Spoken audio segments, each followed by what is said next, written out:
Hello, it's your favorite sports thunk here. Don't forget to hit that subscribe button to join the fastest growing community on YouTube. Remember, Nightcap doesn't happen without you. So please subscribe or you're going to make Ocho cry. Pete Carroll is out as head coach of Seattle. Pete Carroll tenure 137, 89, and 1. 10 playoff appearances in 14 seasons, a Super Bowl championship. Pete Carroll was very grateful and appreciative during his presser today, but he made it pretty clear that he tried to stay on as Seattle's head coach. He declined to get into details as to what happened with ownership.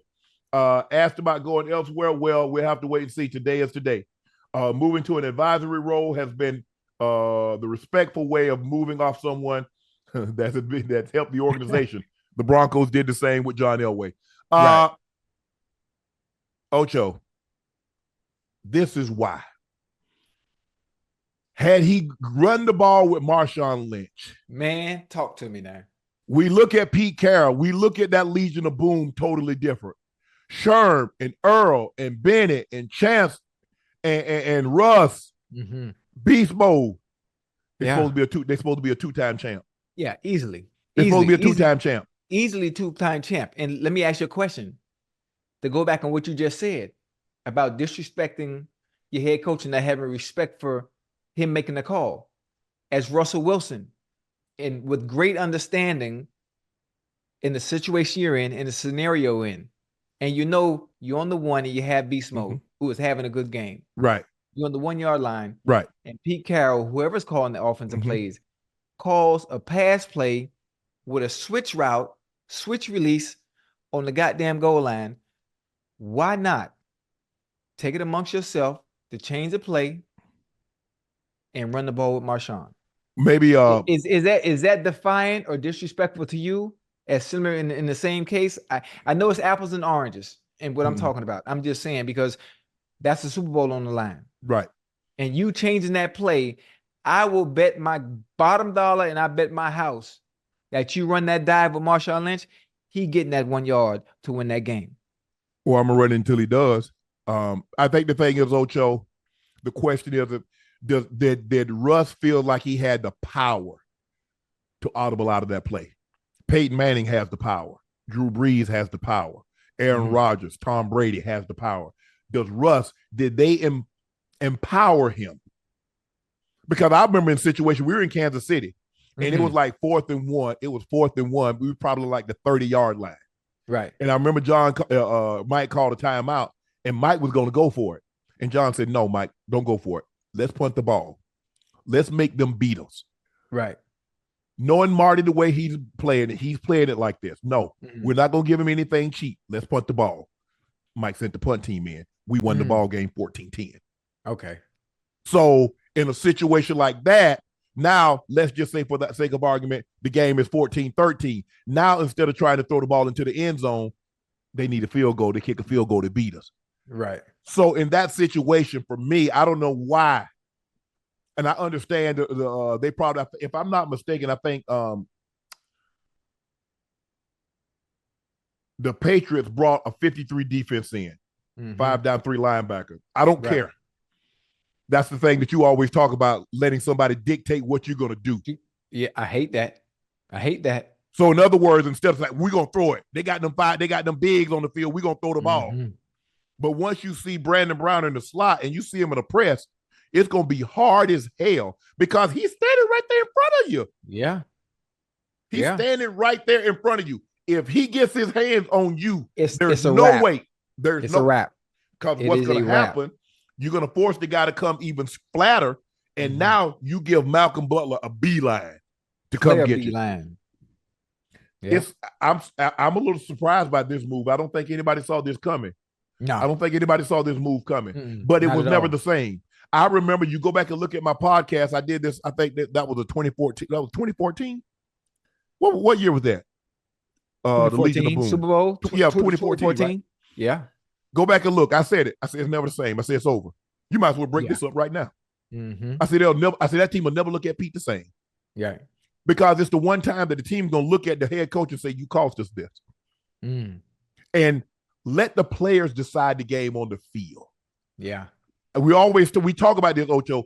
Hey, coaches. Sometimes coaches get in their own way because they want to think, I'm a genius. I'm so smart. We're gonna do this. Yada yada. No. Overthinking. Let your players decide the outcome of it. Put them in the best situation, and they'll do what they need to do. Yeah. Listen, I always say the game of football, you don't have to complicate it. It's X's and O's, and I compare it to chess sometimes. I compare it to the game of chess. Your pieces against my pieces. I'm going to put my pieces in the best position to win. Even if your pieces are a little better, more skillful, I'm going to scheme it to where my pieces have an advantage. And I'm going to try to checkmate you each and every time all the way down the field. I think the checkmate for the 2014 Seattle Seahawks on the goal line, don't complicate it. Even if they have a 53 defense in there, give the ball to Marshawn Lynch. Yes. Man, oh man, I guarantee you they have two Super Bowl rings right now. Ocho, but if you remember, right before the half, what did they do? They threw the ball, they had no timeouts, and they got a touchdown. So you're feeling good about yourself, Ocho. You know what I'm saying, Ocho? You start to feel good. Like, I got away with one. I get me another one. Hey, get out your own way. Yeah. Get out your own way. But Pete Carroll is out. It's going to be interesting the direction that they go in. Jody Allen, I think that's her name. Jody Allen. She's the sister of Paul Allen, Microsoft guy. He passed away, left everything to her, and she's like, I want to move in a different direction. But this team was supposed to have 2 championships. This team would have been thought of a lot different had they had multiple championships. The greats, a lot of teams have won 1 in a row. If you want to be special and be remembered, you got to repeat. And it's hard. Very hard. I mean, you go back, the Packers in the 60s, the Steelers did it back-to-back, 74, 75 or 76, 77.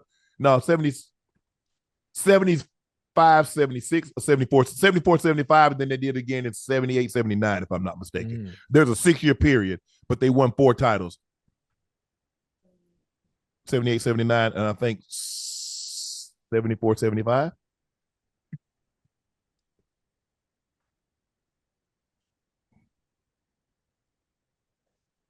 I mean, I'm just spitballing, Ash, but Ash said I was correct. But it's hard, Ocho. You go to the 49ers in the 80s, the Cowboys in the 90s. We did it in the 90s. You got the Patriots did it. They won back-to-back. And it's hard because what happens, Ocho? You good, your free agents, everybody come raid them. I mean, if you got chickens that lay golden eggs, guess what? I'm coming to rob them. I'm coming to steal it. Guys want bigger payday. I tell guys, if you win a Super Bowl, hey, man, look here, go get that payday. You can't eat them rings now. I mean, they nice to have. They nice to look, go in your safe deposit box and look at it like, ooh, look at that nice. But I like pull up I have my sister pull up my bank account. Let me see that. That look nicer. That's just me. I mean, that's what makes it so much difficult. You think about the Rams winning the Super Bowl, or let me think, Patriots winning the Super Bowl. The pieces always change. The pieces to the puzzle always change. So I think that's what makes it so much more difficult to repeat, because you want to keep your team together. The more players you can keep, as far as that have won the Super Bowl with experience, veteran experience, bringing some new people through the draft, is so goddamn hard, because once you win, shoot, man, I'm trying to get paid, man. But you know what? I'm trying to get paid. Ocho, this is what I've learned. And I've been on 2 teams that won championships. I won 97, 98, skipped 99, won 2000 with the Ravens. Thing that you have to be careful of when you win the Super Bowl, everybody starts to believe they're the reason why. Everybody starts to want more credit than they deserve. See, the grounds crew said, you know what, you won because of the way we cut the grass. The people in the cafeteria said you won because of the way we prepared the food. And the people that vacuumed and did the floors and did the laundry, it was because of us. And the videographer said it was because of the way we cut the tape. And then so everybody starts to think. You didn't think like that before we won. But now that we won now. See, for me, I was always, I understood John TD. It was a pie. Let's just say the team is a pie. TD and John was going to get the biggest slice. Even if it wasn't number crumbs, that's something. That was more than we were going to get had we not won. See, people don't look at it like that, Ocho. See, I look at it like this. What was we going to get had we not won? Was I going to get these opportunities? No. Because everybody likes a champion. Everybody likes a winner. So now I'm getting something that had we not won, I wouldn't have got. Right. People always complain about, well, I ain't get this, I ain't get enough. Something, 10% of something is better than 100% of nothing. Nothing. Yeah. You know, a lot of times, Ocho, people like to be, I'm the king of nothing. I'm a false fraction of something. Give me that. Right. So Pete Carroll is out.